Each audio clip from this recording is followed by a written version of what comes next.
All right, welcome back to Dice Paper Miniatures. I'm John, and this is arguably part 2 of an article that came out today for the Exiled Dead, but it also goes into the war scroll or rules for these war bands for Age of Sigmar. Not only the Exiled Dead, but also for Skittershank's Clawpack and the Shadeborn. All right, let's check them out.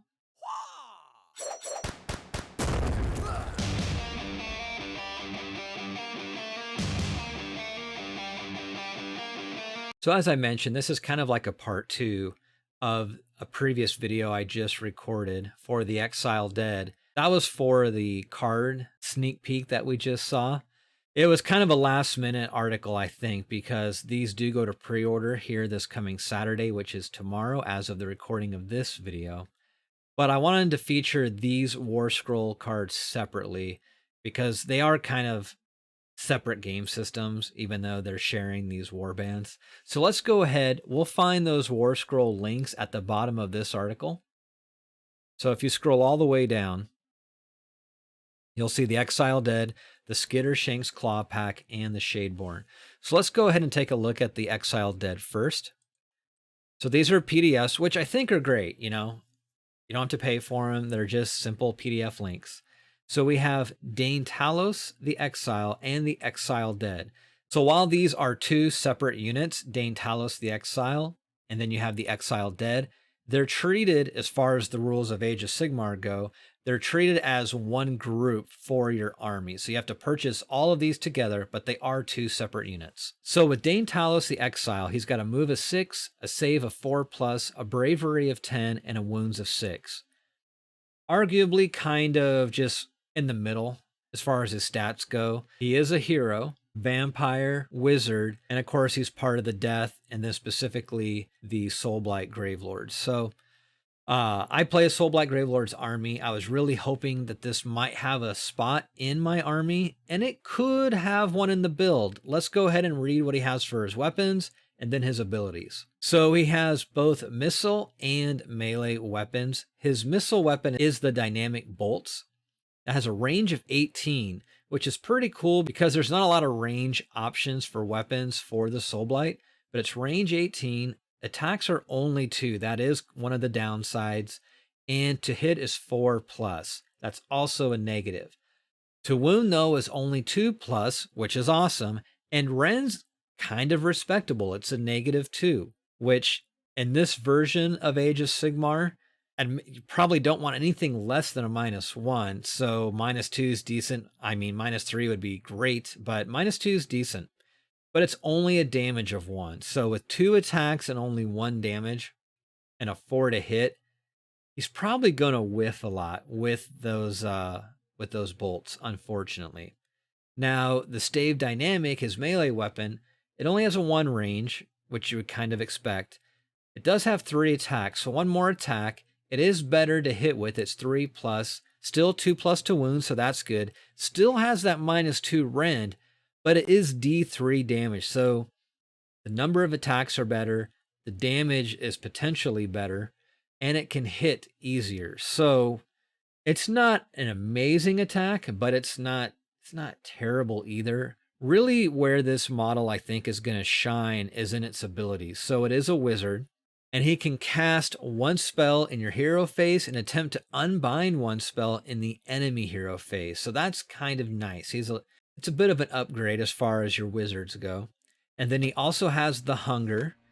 Each time this unit fights, after all of its attacks have been resolved, you can heal up to a number of wounds allocated to this unit equal to the number of wounds and mortal wounds caused by attacks made by this unit in that phase that were allocated to enemy units. So while it's cool he has hunger, we've just identified he doesn't do a lot of damage, so it's not like he's going to benefit hugely from this, but it could help. What's really interesting, though, is this next ability, Crackling Field. It gives him a 5+ ward, and he's got a save of 4+, so it's kind of nice. The next thing we have is Terrible Dynamism. At the end of the Battle Shock phase, if a friendly, the Exiled Dead unit is within 6 inches of this unit, you can return 1 slain model to that unit. That's not bad. And considering that the Exiled Dead, we're going to get a little ahead of ourselves, they're also a Deadwalker. They do get the benefit of what Deadwalkers normally have too, so it could be kind of hard to keep that Exiled Dead unit down as long as Dane Talos is in play. He also has Channeled Dynamism. Channeled Dynamism is a spell that has a casting value of 3 and a range of 6. Again, not bad on range. It is what it is. Again, it's an okay cast value and range. If successfully cast, pick one friendly The Exiled Dead unit wholly within range and visible to the caster until your next hero phase. That unit can run and still charge later in the turn. That's where I kind of feel like this model really shines. The ability to make your Exiled Dead be able to move quick. Anytime a character model can make another unit do that, I think is something to consider, especially since this model can also raise one in that unit. So let's go ahead and take a look at the Exiled Dead now. So they have a champion, and that's the Prentice Markov. He is armed with a bone saw instead of an arco-electric weapon and has a wounds characteristic of 3. Add 1 to casting and unbinding rolls for a friendly Dane Talos the Exiled if this unit includes Prentice Markov. So that's pretty cool. And then the one non-electrified dead walker in the group is Regulus. Regulus is armed with a pitted halberd instead of an arco-electric weapon. So let's just go back briefly to their stats. They're kind of comparable to other Deadwalkers. A move of 4, there's no save, 8 bravery, and 2 wounds. And now looking at their melee weapons, they have no ranged options. So we have the Arco-Electric weapon. So most of the zombies in this unit will have the Arco-Electric weapon. To range of 1, attacks are 3, but the to hit is 5+, and to wound is 4+. It actually does have a -1 Ren. The damage is only 1. These guys are probably not hitting much, to be fair. The Bone Saw does not fare much better, but it is a range of 1. Attacks are 3. To hit is 3+. Okay, so admittedly that's better than 5+ for sure.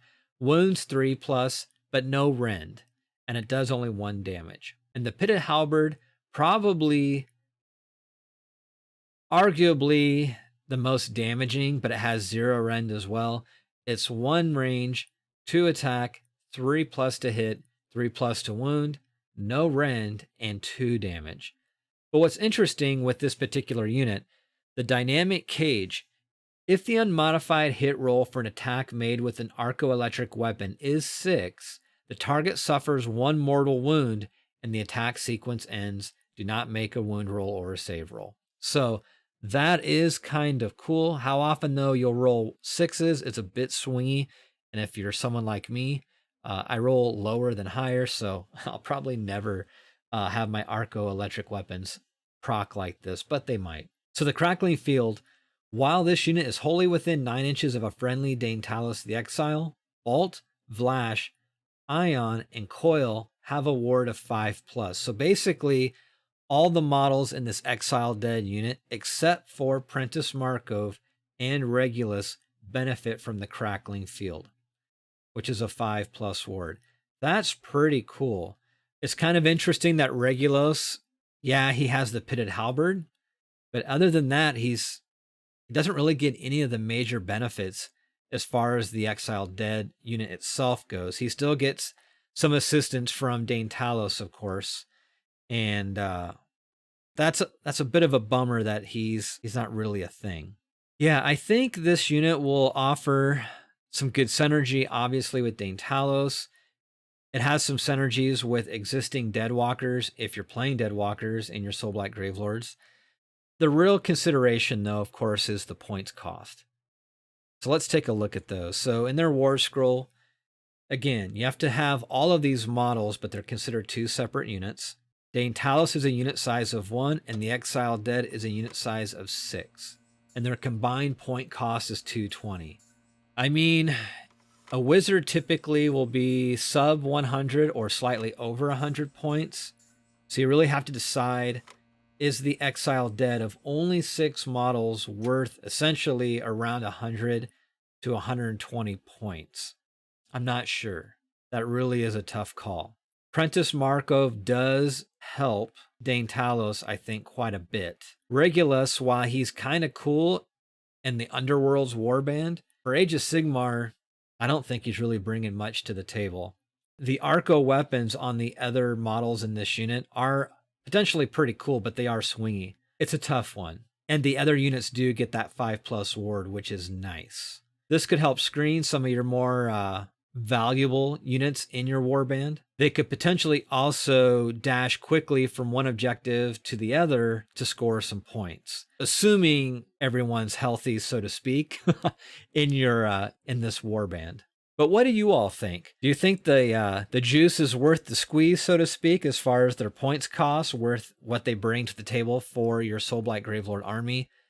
I think they're worth trying. I don't know how competitive they'll be just yet without putting a few games in with them. I'm definitely okay with a wizard that can cast and do an unbind in separate phases. I kind of dig that. And I like that he can cause your Exiled Dead to move more quickly across the field. I do like that. But they don't have that cool little pile-in mechanic that the normal Deadwalkers have.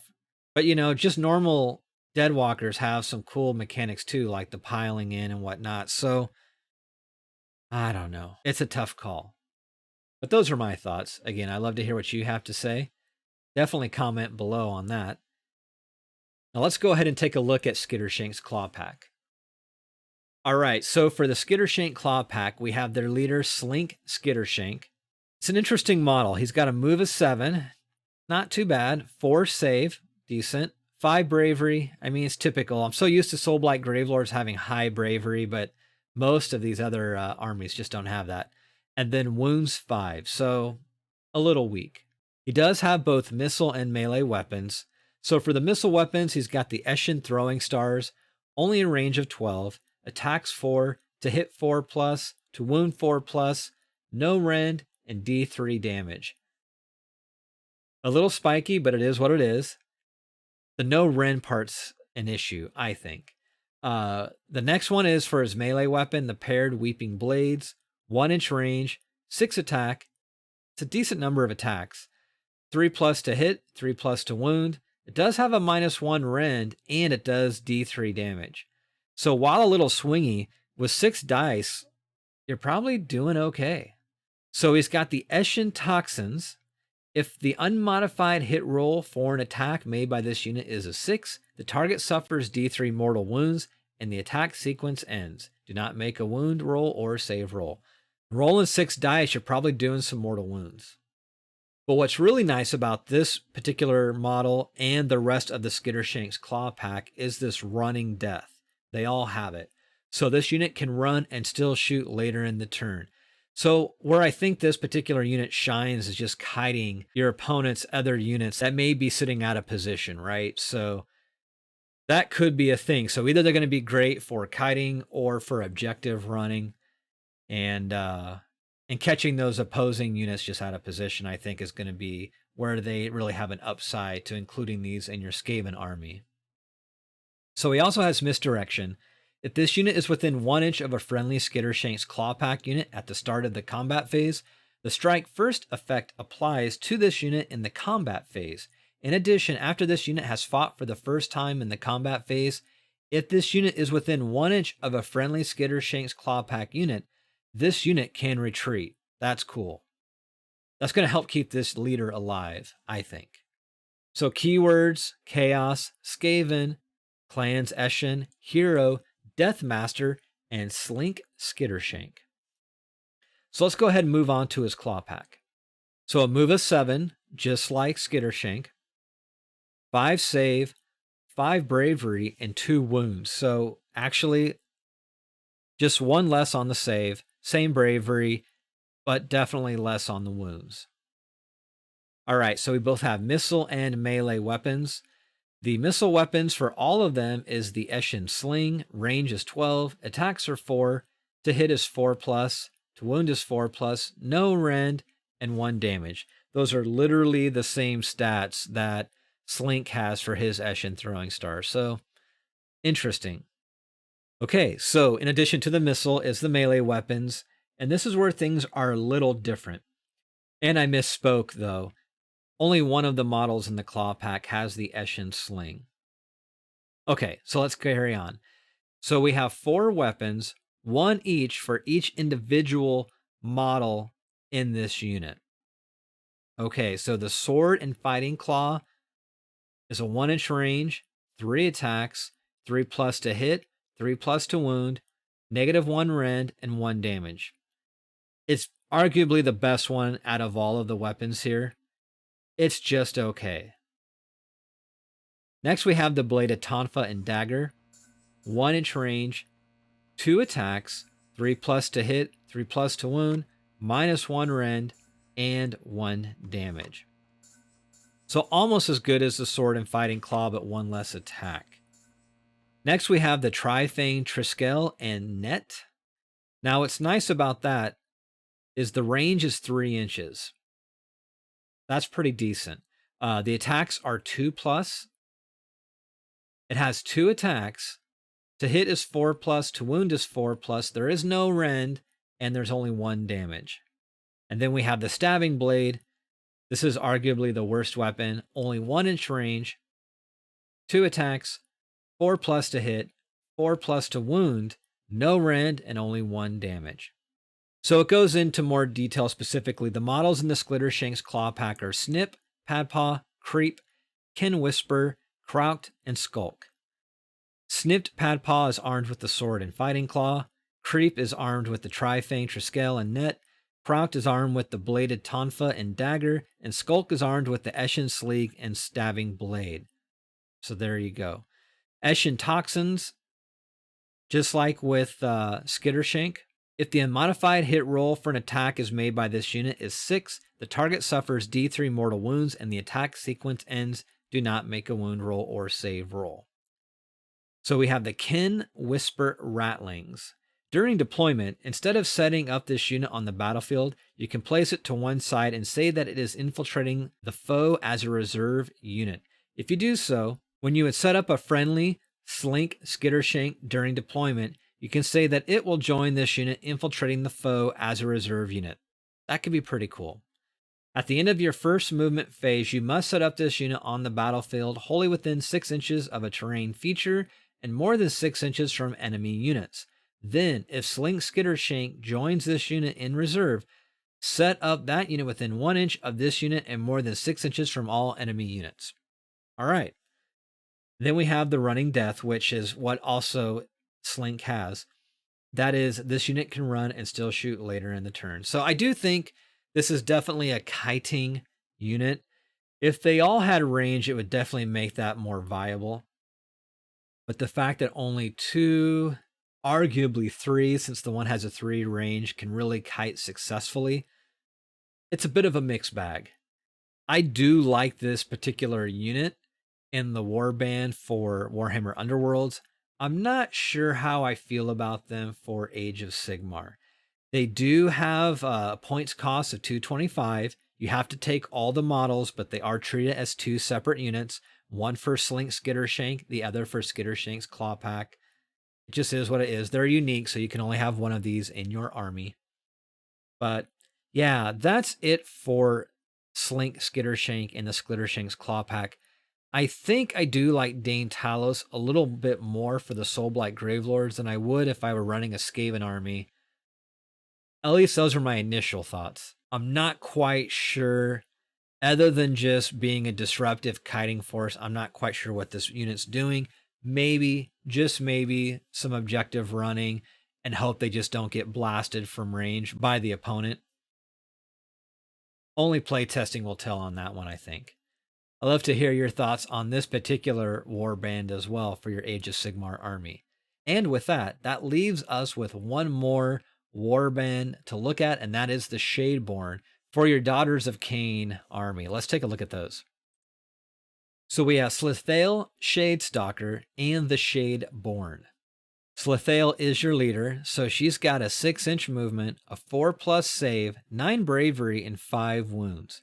Kind of typical stats for these types of warband leaders. She does have 2 attack options. She's got missile weapons and melee. So with the missile weapons, she has the Shadowstone Staff, which has an 18-inch range, 3 attacks, 3+ to hit, 3+ to wound, -1 rend, and 1 damage. Honestly, not terrible, except for just the 1 damage is not great. But again, that's kind of, on par with the rest of these types of warbands when they're ported over to Age of Sigmar. For her melee weapon, she's got the Shadowstone Sword and the Umbral Blade. 1-inch range on that, 3 attacks, 3+ to hit, 3+ to wound, -1 rend, but an actual 3 damage, not a D3. That's actually not too bad. So for abilities, she has the Shadow Leap. In your movement phase, instead of making a normal move or retreat with this unit, you can say that it will Shadow Leap. If you do so, remove this unit from the battlefield and set it up again anywhere on the battlefield more than 9 inches from all enemy units. That's a bonkers ability. That alone probably makes this particular warband a consideration for your Daughters of Khaine army, I think. Let's keep going. So, Impenetrable Darkness. While this unit is more than 9 inches from all enemy units, this unit and the friendly Shadeborn units wholly within 9 inches of this unit have a ward of 4+. Geez, yeah, okay. Another reason to consider this warband in your Daughters of Khaine army. The only caveat to that is Daughters of Khaine are pretty solid as is. This is kind of probably a fluff consideration, to be fair, but these are some pretty cool abilities, I think, especially if you want to ninja some objectives. Or take out like an enemy hero that's kind of out of position. So next we have Mask of Shadowed Mirrors. At the end of the charge phase, you can pick one enemy unit within 3 inches of this unit and roll 2d6. If the score exceeds that enemy unit's bravery characteristic, that enemy unit cannot issue or receive commands until the end of the turn. Wow. That's not bad. So far, with just this leader alone, I feel like this warband is the best of the 3 that have gotten ported over to Age of Sigmar. Let's see what our keywords are and then take a look at the Shadeborn. So the keywords are Order, Daughters of Khaine, Elf, Hag, Nar, Hero, Khainite Shadowstalkers, and Slithale Shadowstalker. What's interesting for her, and I think this was the same for Skittershank, no. So this is the only one where she's got the same keyword, Khainite Shadowstalkers, as like the normal Shadeborn. With Slink, he didn't have the Skittershank's Clawpack keyword, so he didn't share the same keywords. And the same way with Dane Talos, he was just Dane Talos the Exile, but he didn't actually have the Exiled Dead keyword. I mean, it's a thing. I'm not sure how significant it is, but they share the same keyword there, where the other ones did not. So that's interesting, I think. So with the Shadeborn, we have a 6 movement, 4+ save, 8 bravery, and 2 wounds. So I think that's, nearly identical except for the bravery and wounds, of course, but still pretty high bravery for 8. Okay, so missile weapons and melee weapons on these models. Before I go into those stats, the models in the Shadeborn are Drusilla, Belissa, and Sylarx. There's only 3 models. Each is armed with cursed missiles and the assassin blade. So unlike the Skittershank's Clawpack, where each model had individual weapons, this particular warband, they all have the same cursed missile, assassin blades. Even if what they're holding, as far as the actual WYSIWYG, what you see is what you get. Some of these models have different weapons in their hands, but there you go. So we have the Shadow Leap. So just like Slithale, this unit has the ability to, instead of making a normal move or retreat with this unit, you can say that it will Shadow Leap. If you do so, remove this unit from the battlefield and set it up again anywhere on the battlefield more than 9 inches from all enemy units. That's bonkers, which I know I've said before. That ability is fantastic. Now, this is where things kind of come into perspective. It really is the cost of this particular warband, and is it worth putting into your Daughters of Khaine army? So, Slithale, individual unit, the Shadeborn, individual unit, but you have to take them together. They are unique, and their combined cost is $290. that could be more than you could fit in with your Daughters of Cain army as it stands right now. Cool models, though, cool abilities. They don't necessarily put out the damage, but again, they could run objectives, they could catch an opponent's model out of position. There's some flexibility, but they're actually just maybe better choices with Daughters of Cain as they are. But what are your thoughts on this particular warband? Is it worth considering for your Age of Sigmar army? I am not so sure. I really like their abilities. I just don't know. And I haven't played Daughters of Cain personally to really have a good idea. I've watched them play, I've played against them, but I've been on the fence about putting together my own army. I did pick up that recent Arena of Shades that has the Night Haunts and the Daughters of Cain. Mostly because I like the models, and my girlfriend's actually considering playing Age of Sigmar and kind of was drawn to Daughters of Cain or one of the Chaos armies. So I want the Night Haunts either as a separate army or to kind of blend in with my Soulblight Gravelords. So I will be picking up the Nethermaze, which is where this warband comes from. And if I do, combined with that Arena of Shades, Daughters of Cain army that we get, at least for casual kitchen table play, it could be a fun little warband to include into your Daughters of Cain army. For competitive play, though, I'm not sure. I just haven't played them enough to really have a feel if it makes sense that they fit for their point cost. But those are my thoughts on it. And that's it for these new War Scrolls. I think overall, I always enjoy at least the fact that they take the time to port these warbands over into Age of Sigmar. They're free War Scrolls. It's really hard to complain about free, especially when to buy these things are already kind of inflated lately. They went from a $60 box set to a $95 box set. So that is a bit of gotta be honest, that's a bit of a drawback, to put it mildly. But there you have it. That's it for this episode. Again, I would love to hear your thoughts in the comments below. And if you haven't yet and you enjoyed this content, please consider subscribing and hitting that notification bell. It really does help with the growth of the channel, and it's greatly appreciated. All right. Well, as always, take care, be safe, and I'll see you all again soon. Bye-bye.